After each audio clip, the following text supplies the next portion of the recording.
He kissed her. At midnight. Under a sky so black it could have swallowed the world whole. The ranch was burning behind them, flames licking the horizon. But he didn't care. She'd just saved his life.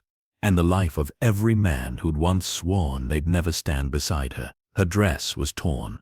Her hands bloody. Her eyes shining like gold in the firelight. "You'll hate me by morning," she whispered.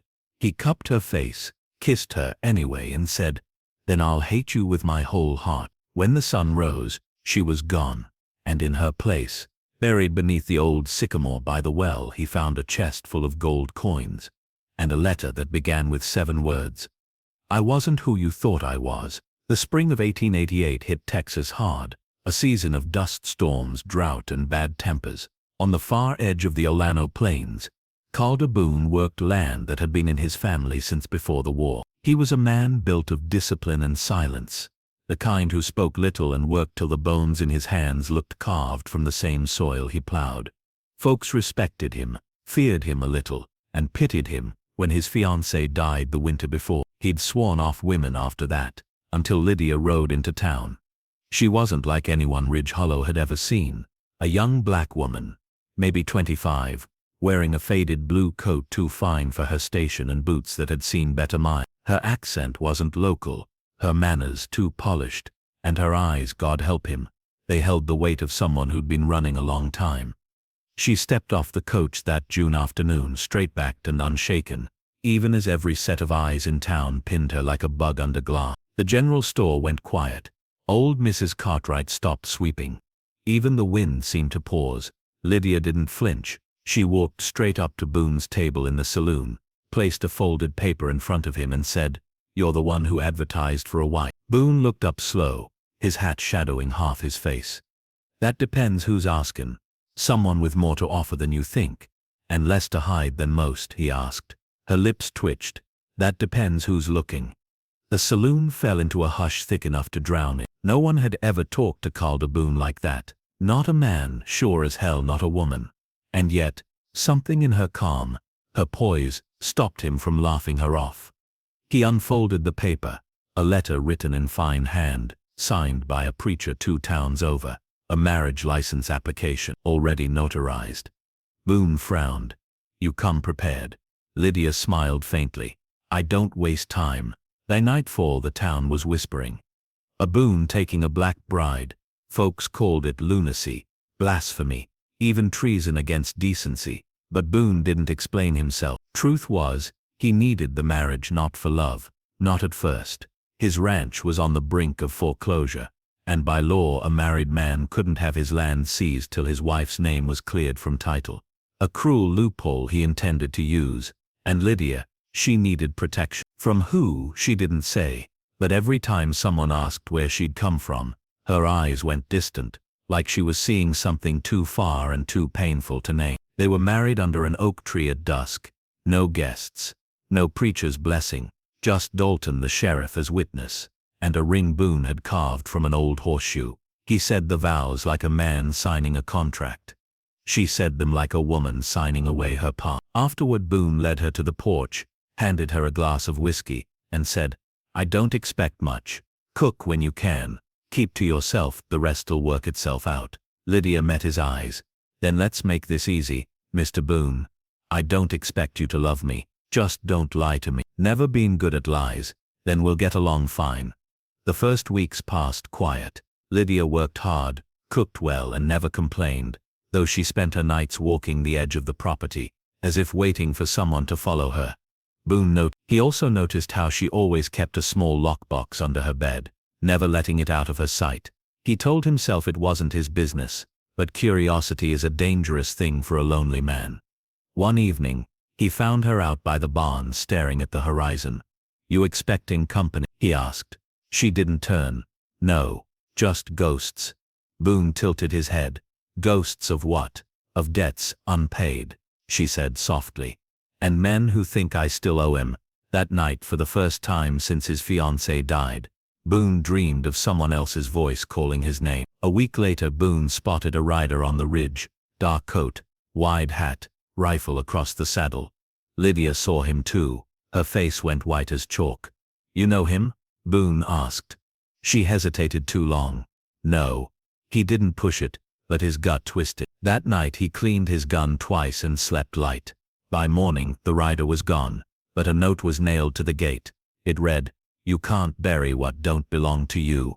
Lydia burned it before Boone could finish reading. "It's nothing," she said. Boone stared into the fire. "Everything's something." That night Boone found her standing by the window, hair loose, moonlight painting her face in silver. She looked young and heartbreakingly sad. "You ever get tired of fightin'?" he asked quietly. She smiled without looking away. "Every cut. Fightin's all I know." Boone stepped closer. "What happens when the fight's over?" Her eyes flicked to him. "Then maybe I'll start living." He didn't plan to touch her, but some things don't wait for permission. His hand brushed her cheek. She didn't pull away, and when their lips met, slow, hesitant, honest, something broke open inside them both. For the first time in years, Boone felt alive. For the first time in months, Lydia felt safe. Neither knew the fire waiting just beyond dawn. The next morning the wind smelled of rain and trouble. Boone woke before sunrise, the same way he always did, but the world outside felt wrong. The chickens were restless, the horses kicked their stalls, even the air seemed to hum. He walked out onto the porch with his coffee, scanning the ridgeline, and there he was again, the same rider, dark, wide-brimmed hat. Watching. Boone narrowed his eyes.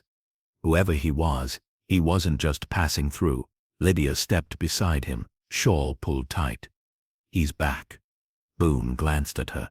"You know him?"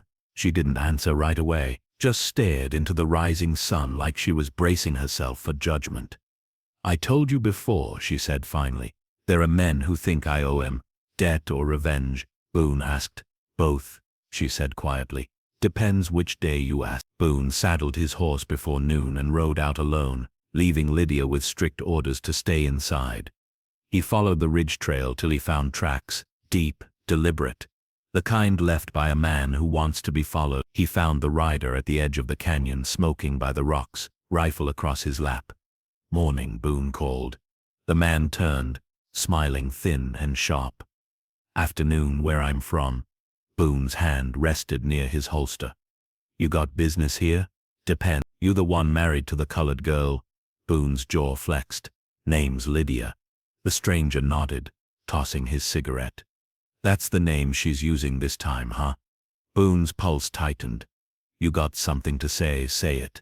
The man's eyes gleamed. "I will, when she says hello." Then he kicked his horse and vanished down the canyon trail, leaving Boone choking on dust and questions. Lydia was sitting at the kitchen table when Boone returned, hands folded around a cup she hadn't drunk from. She looked up, eyes already knowing. "You spoke to him?" Boone nodded. "He said you used a different name once." She didn't flinch. "I've used plenty." He leaned against the wall, voice low. "I need to know what kind of trouble you brought here." Her hands trembled. "The kind that don't leave till it takes something." Boone crossed the room in 2 strides. "You think I'm scared of some drifter? This land's seen worse. It ain't just him," she whispered. "There's a whole trail behind that man. Men who'll follow till they find what they think I stole." Boone frowned. "And what's She met his eyes. "Freedom." For a long time, neither spoke. Boone finally said, "Start at the beginning." Lydia took a deep breath, then began. "I was born near Savannah. My mama was a housemaid. My daddy a field hand who bought his way out with coin and blood. When the war ended, freedom didn't come clean. Men like him, men like me, still had debts we couldn't pay. I was 16 when they sold me to a man named Harland Wicks." Boone's face hardened. He knew the name. A railway speculator turned outlaw. "He said he'd make me a lady," Lydia continued. "What he made me was his property. I learned fast how to smile, how to survive, how to keep my soul locked where he couldn't reach it. When his house caught fire one night, I didn't look back. I took what was mine, a box of his gold, and ran west." Boone looked toward the small lockbox under her bed. "That the treasure you keep?" She nodded. "Every coin in there's proof that I ain't helpless." Boone stared at her for a long time, then said quietly, "You're telling me Harland Wicks is still alive?" Her silence was answer enough. That evening rain rolled across the plains, heavy, and black. Boone sat by the fire cleaning his rifle, every muscle in his body wound tight. Lydia stood near the window, watching lightning crawl across the sky. When the first knock came, it wasn't gentle. 3 hard raps, then silence. Boone's hand went to his gun. He opened the door. The stranger stood there dripping wet, hat in hand, smile gone. Even Mr. Boone. We got things to discuss. Boone didn't move. Name first. Ezekiel Wicks, he said. Harlan's brother. Lydia gasped behind him. Boone's trigger finger twitched.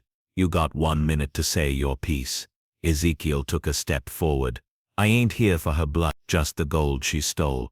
Boone's voice dropped to gravel. You show up at my door threatening my wife. I call that blood business. Ezekiel sneered. Your wife? You mean the woman who ruined my brother's life? You know what she did, cowboy? She burned his house with him in it. Lydia's voice cracked through the room like a whip. He burned himself, Ezekiel, with all his sins. Ezekiel's hand went to his coat pocket. Boone's gun was out before he could blink. Don't, Boone said. You ain't walking out if you do. For a moment, all you could hear was the rain on the roof. Steady, hard, merciless. Ezekiel's lip curled. This ain't over. You can't hide from justice. Boone stepped closer. This ain't justice. This is vengeance. And I don't miss when I shoot at vengeance. Ezekiel backed away, climbed onto his horse, and rode off into the storm. Lydia collapsed into the chair, shaking. He'll be back, she whispered. Boone holstered his gun. Then we'll be ready. After midnight, Boone found her packing a small satchel, the lockbox tucked inside. You running again? He asked. She didn't turn. If I stay, they'll burn this place to the ground. Boone stepped behind her, his voice low and firm. They'll burn it anyway. Only difference is whether we stand in front of it or walk away. Tears welled in her eyes. You don't owe me this fight. He placed his hand on her shoulder. No, but I owe myself the truth. You're my wife, Lydia. I meant those vows even if I didn't understand them then. She turned to him slowly, disbelief softening into something like hope. You'd fight them? For me? He smiled faintly. For you, for this land, for every damn thing worth saving. Outside, thunder cracked. Boone looked toward the window. Tomorrow, we ride to town. Time this story got told right, before somebody else writes it for us. Lydia nodded, her fear turning into steel. Then we'll tell it together. By sunrise, Ezekiel Wicks wouldn't be alone. He'd bring more men who'd ridden across half the South for vengeance and gold. And before the next midnight, Boone and Lydia would stand shoulder to shoulder, not just as husband and wife, but as outlaws in the eyes of the law. Dawn came red and mean. A thin veil of mist rolled across Boone's pasture, hiding more than it revealed. The air tasted of iron and gun oil. Boone already had his rifle across his lap, boots planted on the porch rail, eyes on the ridgeline. Lydia moved quietly behind him, loading shells into the Winchester the way he'd shown her. The children from the neighboring ranch had been sent to town with the sheriff's deputy hours before. Now it was just the two of them, and the sound of wind moving through dead grass. They'll come from the east, Boone said. Lydia nodded, because that's where cowards ride with the sun at their backs. He glanced over, almost smiling. You ever scared of dying, Lydia? She checked to the rifle's chamber, snapped it shut. Only of dying without meaning something. They spent the morning fortifying the house, overturned wagons by the fence line, barrels filled with water, windows boarded except one slit for sight. Boone's arm still ached from the last fight, but adrenaline made it distant. Lydia tied her hair back, wrapped her palms in strips of cloth, and stashed extra bullets under the flour sack. At noon a hawk screamed overhead. Boone shaded his eyes. In the distance dust rose, a slow-moving cloud. Riders, he muttered. Lydia's fingers tightened on the rifle. How many? 6. No, 8. Her voice dropped. Then they brought company. Boone exhaled slow. Let's welcome 'em proper. The gang came over the ridge like a bad memory. Men in long coats, rifles slung low, horses sweating from the climb. Ezekiel Wicks rode front and center, hat pulled low, jaw tight. He reined up 50 yards from the house, shouted across the wind. Boone, I come for what's mine, hand her over, and the rest of this land stays standing. Boone stepped onto the porch, calm as stone. You light my barn, threaten my wife, shoot at my home. You think I'll hand her over? Ezekiel's grin showed every rotten tooth. You'll hand her over, 'cause you ain't ready to die for her. Boone lifted his rifle, then start digging. The first shot came from Lydia, precise. She clipped the brim off a man's hat and sent him sprawling backward in the dust. The others scattered, firing wild. Bullets cracked against the porch posts, splinters flying. Boone ducked, fired twice, dropped one rider clean from his saddle. Nice shot, he muttered. She smirked. Told you I was good at surviving. They moved like one heartbeat, Boone reloading, Lydia covering. The house thundered with gunfire, smoke curling through broken boards. A bullet grazed Boone's shoulder. He bit back a curse. Lydia tore a strip from her skirt, pressed it against the wound without flinching. Hold still, she said. Can't, he growled. Ain't done yet. After 10 minutes of hell, the shooting stopped.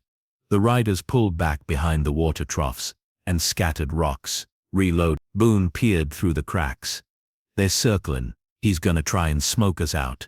Sure enough, Ezekiel dismounted, lit a stick of dynamite, and shouted, Last chance, Boone. The gold or the grave. Lydia's face went pale. He'll blow the house, not if he's dead first. Boone braced his rifle on the window ledge. He could barely see Ezekiel's arm through the smoke, but he didn't need much. One breath, one pull. The rifle barked. The dynamite fell. A heartbeat later, the earth exploded in fire. Dirt rained from the sky. The blast flung men off horses, tore a hole in the ground big enough to swallow a wagon. Boone ducked, coughing through the dust. When the smoke cleared, Ezekiel was gone. They waited, tense, ears straining.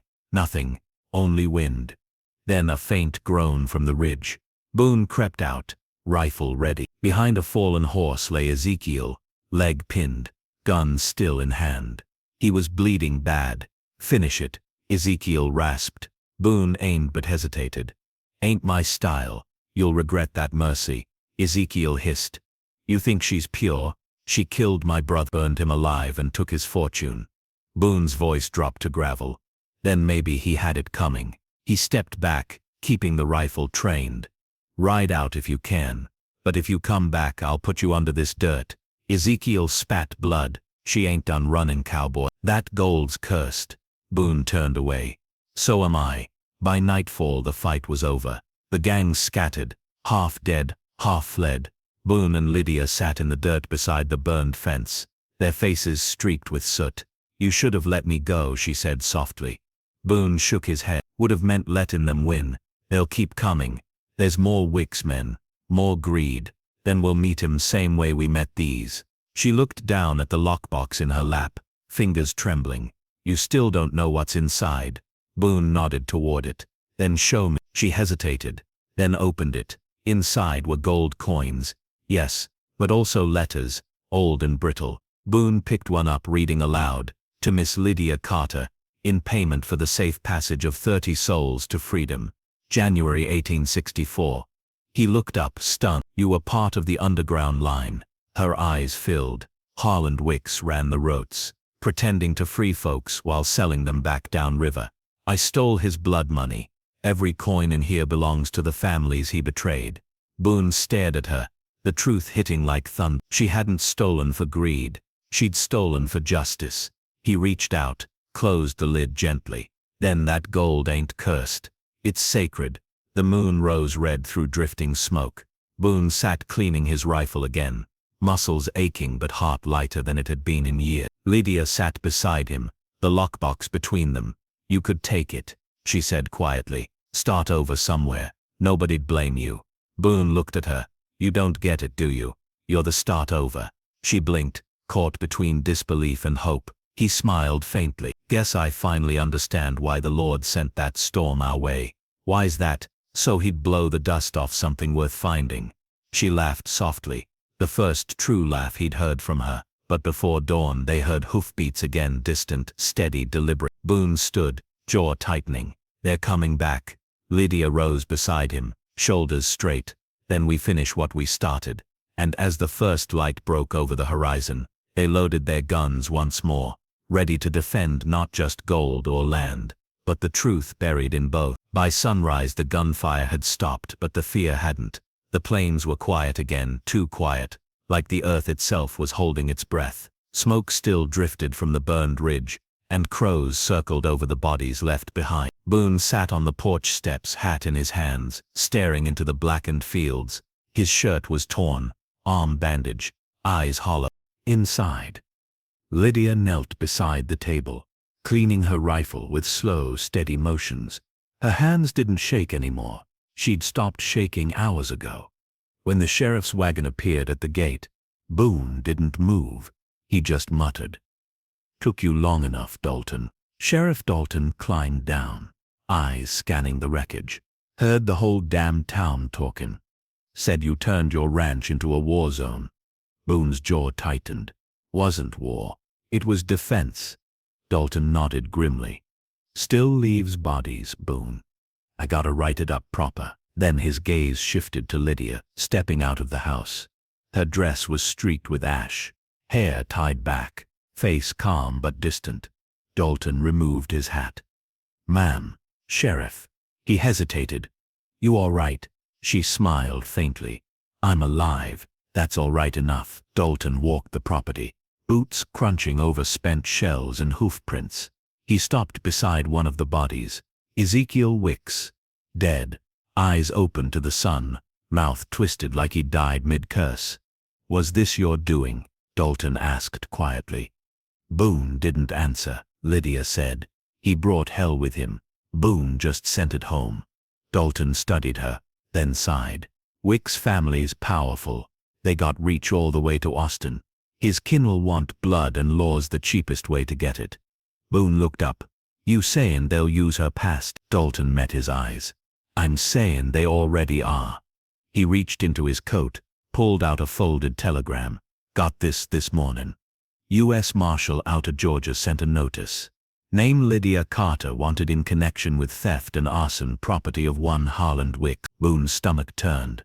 "You know damn well that man deserved worse." Dalton didn't flinch. "Ain't sayin' he didn't. But paper don't care about deserve. You know how the system works." "She saved lives," Boone said sharply. "Maybe, but to them she's just a fugitive who shot their bloodline to ash." The words hung heavy. Lydia stepped forward slowly, eyes steady on Dalton. "You got a warrant?" He nodded, almost shameful. "I do, and if I don't serve it, someone else will. Someone who ain't as gentle." Boone rose, voice rough. "Gentle? You call dragging her out of here gentle?" Dalton's voice softened. "Calder, you know I don't want this. But if she runs again, they'll send bounty men, and those bastards shoot first." Lydia lifted her chin. "Then I'll go quiet." Boone turned to her shocked. "No, you ain't." She cut him off gently. "You can't fight the whole world for me. Watch me," he growled. Dalton stepped closer. "Boone, if you want her free, you let me take her in the right way. We'll have a hearing in town. Let folks see she ain't what they think." Boone's hand tightened into a fist. "And if they already made up their minds?" Dalton met his stare. "Then we make 'em change 'em." They rode in silence. Lydia sat in the back of the wagon, wrists bound loosely in front of her. Boone rode beside, never once letting her out of sight. The sun climbed high, burning through thin clouds. Every mile felt heavier than the last. When they reached Ridge Hollow, the streets were lined with people. The gossip had traveled faster than the law. Whispers followed her like smoke. "That's her. The Wicks widowmaker. Stole a white man's fortune." Boone dismounted, fury burning behind his calm. He led her through the crowd, every step deliberate. When a man spat near her boots, Boone stopped and said coldly, "Try that again, and I'll make you swallow your own tongue." The man backed off fast. Inside the courthouse, the air was thick, part fear, part hunger for spectacle. Reverend Tolliver had taken the front pew, Bible open like a weapon. Judge Merrin, an old man with more whiskey than mercy in his blood, took the bench. He squinted down at the papers. "Miss Lydia Boone, also known as Lydia Carter, you stand accused of arson, grand larceny, and conspiracy against property of the Wicks estate." Lydia stood tall, chin lifted. I stole what was stolen from others. The judge frowned. That's not a plea recognized by law. Boone's voice rang out from the crowd. Then maybe the law needs new ears. Murmurs rippled through the room. Merrin banged his gavel. Mr. Boone, sit down before I hold you in contempt. Boone didn't move. Then Dalton stepped between them, whispering sharply, don't, you'll make it worse. The prosecution's witness was called, a rail foreman from Georgia, red-faced and sweating. I seen her myself. Harland Wicks took her in, gave her clothes, an education, and she burned his house while he slept. Lydia spoke up, voice clear. I burned the cages he kept people in. He used his railroad to trade souls like cattle. I freed him, and I'd do it again. Gasps swept the room. Even the judge blinked. Boone's heart swelled. For the first time, the town saw what he'd seen. A woman carved out of courage, not crime. Dalton rose next, hat in hand. Your Honor, I've known Calder Boone my whole life. He's stubborn, but he ain't a liar. I seen the Wicks brothers' men try to burn his ranch to the ground. If Mrs. Boone's guilty, it's only of surviving the devil himself. Tolliver stood abruptly, voice booming. You defend sin in God's house. Boone snapped. God's house burned down when you sold mercy for gossip. The judge slammed the gavel. Enough. I'll not have church and war in my courtroom. He turned to Lydia. You speak fine, Mrs. Boone, but words don't weigh much against evidence. That's when Boone stepped forward, carrying the lockbox. He set it down hard on the judge's bench, then let the truth do the weighing. He opened it. Gold coins glinted in the light, and beneath them the letters. Merrin picked one up, squinting. His lips moved as he read, payment for safe passage, 30 freed souls. He looked up slowly, eyes wide. These are emancipation receipts. Boone nodded. Proof she bought freedom for others with that gold. That's her crime. The room fell silent. A silence so thick it hurt. Judge Merrin sat back, long enough, that everyone started to breathe again. Then he said, voice steady, by the authority of this court I declare Mrs. Boone free of all charges. Cheers broke out, some loud, some hesitant. Dalton smiled faintly. Boone exhaled for the first time in hours. Lydia just stood there, tears sliding down her cheek. She turned toward Boone and whispered, you brought me treasures after all. He took her hand. No, Lydia, you brought them. I just helped him see. A lone figure watched from his horse. A scarred man in a black duster, rifle strapped to his back. He spat, tipped his hat low and muttered, Judge might have cleared her name, but she still got something I want. Then he turned his horse toward the horizon, following the same road where vengeance never sleeps. The town slept uneasy that night. Ridge Hollow had seen its share of storms, but none that left the air this heavy. Some swore. They saw a lone rider heading west at dusk, a scar-faced man in a black duster. Others said it was just smoke from the trial still hanging in their eyes. Boone didn't believe in ghosts, only men who acted like them. He kept his rifle beside the bed, window open to the night. Lydia slept for the first time in days, her breathing soft, steady. When thunder rolled far off, Boone thought it was only weather until the horses screamed. He was out of bed before thought caught up. The front gate stood open, a lantern swung from the post, light jittering like it was afraid. Boone caught sight of the rider moving through the fog. Same coat, same scar, eyes shining mean. Don't do this, Boone called, voice steady. It's over. The man laughed low. Over for you maybe, but that woman's got something that belonged to my kin. Harlan's gold. My gold. Boone raised the rifle. Ain't yours. Never was. The rider slid down from his horse. You think court paper changes blood debt? Depends whose blood you're talking about, Boone said. Lightning flared. The man fired first. The shot tore through the porch rail inches from Boone's knee. Boone answered, shattering the lantern and throwing the world into darkness. Only the sound of boots crunching through mud and the hiss of rain filled the night. Inside, Lydia woke to the echo of gunfire. She ran to the chest by the bed, the lockbox that had followed her across half the country. When she lifted it, she realized something she hadn't before. It was lighter. Half the coins, a note tucked beneath the lid, written in Boone's rough scrawl. If trouble finds us, bury what matters most. Her hands trembled. She grabbed her coat and ran into the storm. Boone crouched behind the trough, breathing hard, counting the rider's step. Then he saw her, Lydia, hair whipping, clutching the box like a relic. "Get back inside," he shouted. She didn't. She headed for the sycamore at the edge of the yard, the same tree where Boone had kissed her that first midnight, the same tree that watched over their vows. The rider saw her too. "There!" he roared, raising his gun. Boone leapt from cover, firing as he ran. The shot hit the rider's shoulder, spinning him, but not stopping him.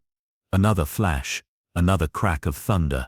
Boone fell to one knee, bullet grazing his ribs. Lydia reached the tree, dropped to her knees, and began to dig with her bare hands. Rain turned the dirt to clay, slick and red as rust. She clawed until her fingers hit wood, an old chest Boone had buried days ago. Inside wasn't gold this time, but letters and ledgers, names, roots, proof of the Wicks family's crimes. The true treasure, the truth itself. When she turned, the rider was standing over her, pistol drawn. "Should have stayed gone, girl," he hissed. "You could have lived quiet. Now I'll take the box, the gold, and your hide." Her eyes met his, calm despite the gun. "You ain't taking nothin'. This ain't yours and it never was." He cocked the hammer. Last words. Behind him came Boone's voice, hoarse, furious. "Yeah. Duck." She dropped flat. Boone's rifle thundered. The rider staggered, fell hard, gun still in his hand. He tried to lift it again, but Boone was already there, boot crushing his wrist. Boone's face was rain-soaked, blood on his side, but his voice was ice. "You done." The man spat mud. "You can't kill every ghost, Boone. Don't need to. Just the loud ones." One more shot echoed through the plains, then nothing but the hiss of rain in the grass. By dawn, the clouds began to break. Boone sat against the tree, hand pressed to his wound. Lydia tore strips from her coat, binding him tight.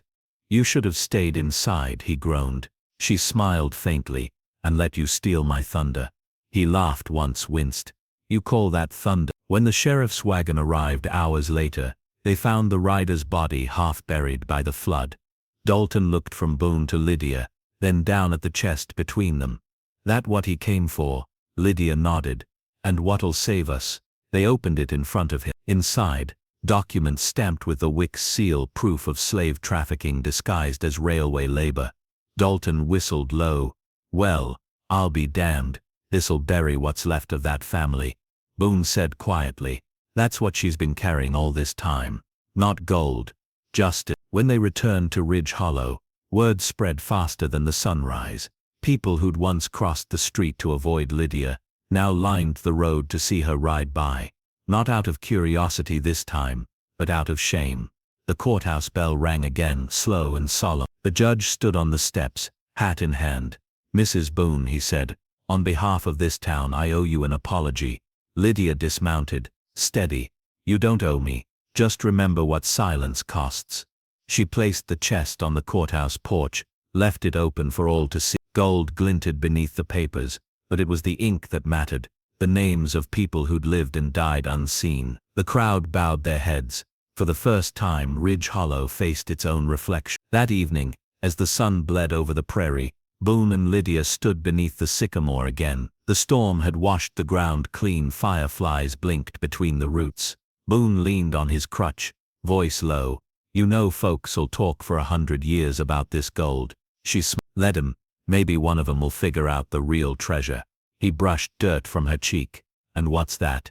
She looked up at him, eyes bright as sunrise. "The truth, and a man who believed." He bent down, kissed her the same way he had that first night, slow, certain, with the world burning down around them, only this time the fire was dawn. When they pulled apart, the horizon was spilling light across the plains. The ranch stood quiet, whole again, smoke finally gone. Lydia took his hand, placed it over the earth. "You feel that?" "What?" "Peace. Took me a long road to get here." Boone smiled, thumb tracing her palm. "And you brought me treasures I didn't even know I needed." She laughed softly. "Then don't you lose 'em again." Years later, travelers heading west would stop at a small wooden sign on the trail near a wide-limbed sycamore. It read, "Here lies the truth that outlived greed, a rancher's kiss, a woman's courage, and the gold that bought freedom instead of silence. No one ever stole from that land again. Some said you could still hear two voices on stormy nights, one rough and low, one warm and steady, telling each other stories until the rain stopped, because love, like treasure, is meant to be carried through fire and remembered at sunrise.